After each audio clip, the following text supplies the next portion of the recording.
This is the second part of the dating and communication that I did earlier on. I just wanted to add this to the topic that don't assume all married people are happy, and don't assume all single people are kind of lonely and miserable, because I know, let's see, two people that are newly married. One of them is 2 years and the other one is almost 3, and the one that's been married 2 years spends most of the time with us, me and my children. And when I asked her, because I was quite surprised, when I asked her how's the marriage going and how's things, and she just said fine, everything's fine. When you're working the whole week, and I look forward to my weekends, and she's spending it with us. I just thought, well, that's a bit strange. You don't want to spend it with your husband, or so I don't know what fine means, but I'm not gonna push her, obviously, if she doesn't want to say it. But fine, it's fine is all I could get at the moment. So and I don't know what that means, but people can say I'm fine or all they want, but their reaction or their actions say it otherwise, So I don't want people to assume that, just because you are married. I have seen so many family and friends who will say things like, well, I would like to divorce him, but I can't, I still have 10 years left in the mortgage. And I'm always baffled. I don't care if I have 100 years left in the mortgage. If I don't want someone around in my house and in my space, then they should not be around. But this is just me. I swear, I can't. I really can't. I can't be that kind of. I don't know what even the term is. I can't be that detached from my own feelings, or I can't really say, well, let him be around and we'll just pay the bills, and he lives in one side of the house and I live in the other side. I really don't think I can be like that. But many people are like that. More power to them. Honestly, I couldn't do it. Like I said, I don't care how many years I've got, mortgage or whatever payment we set up. But my happiness, I'm very aware of my happiness, my peace of mind, my very life. I'm very aware of how precious it is and how I should be doing things that I love and things that bring out the best in me. And I'm also very aware that anything that makes or brings me down or creates drama or difficulty, I tend to run away from. So but other people have far more tolerance than I do.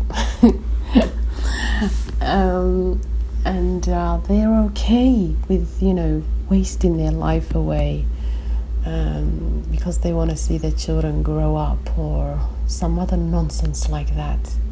How are you going to see the children grow up when you're not happy? How are you trying to live a long, beautiful, vibrant, fulfilling life with that kind of attitude? Also, why would you teach your children to suffer in silence?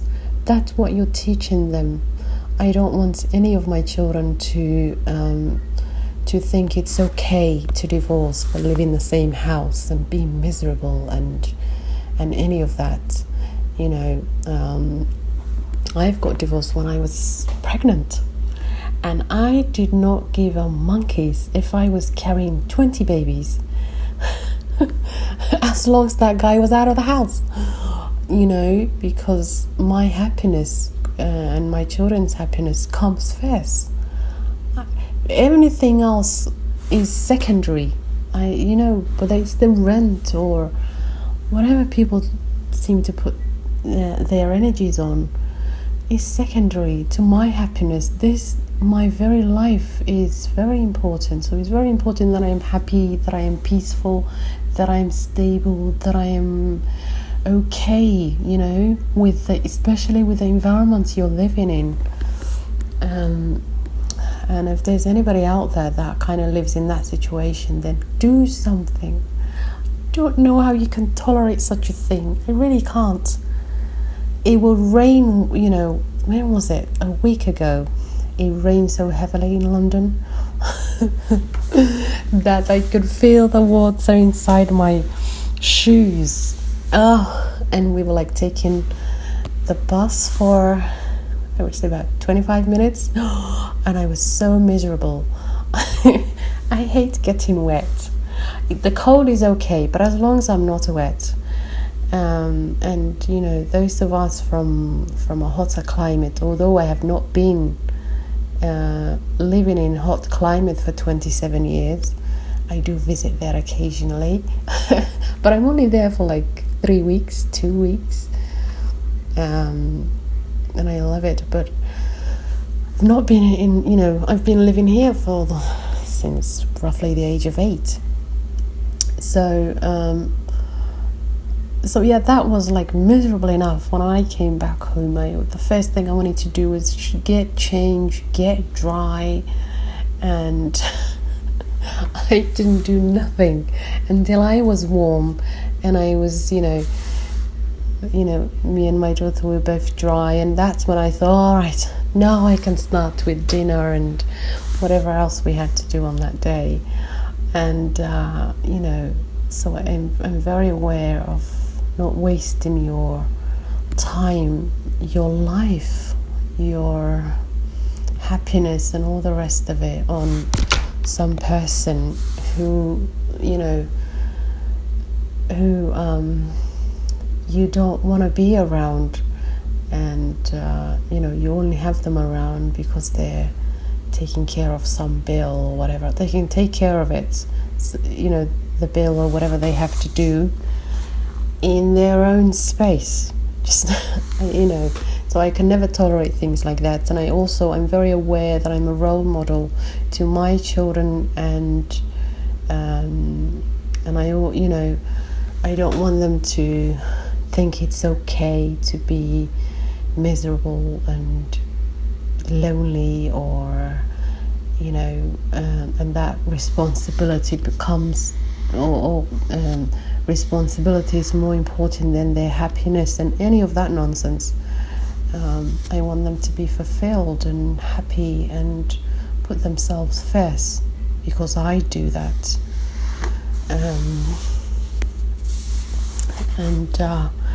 You know, we should all have that kind of attitude.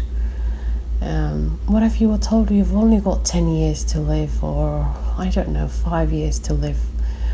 You would fill it up with the most amazing, adventurous, vibrant life that you can, if you were told that. So why not treat it as if you were told that? And you know, I don't waste any time on people that I don't like, or things that I don't appreciate, or just things that kind of bring you down, or drama, or whatever, arguments or anything like that. So I really like to invest my time in learning, discovering and tasting and experiencing, and things that bring the best out of me, and you know, things that are good for my things that are good for my soul, and that make me come alive. And I just wish a lot of people out there had the same mentality as me.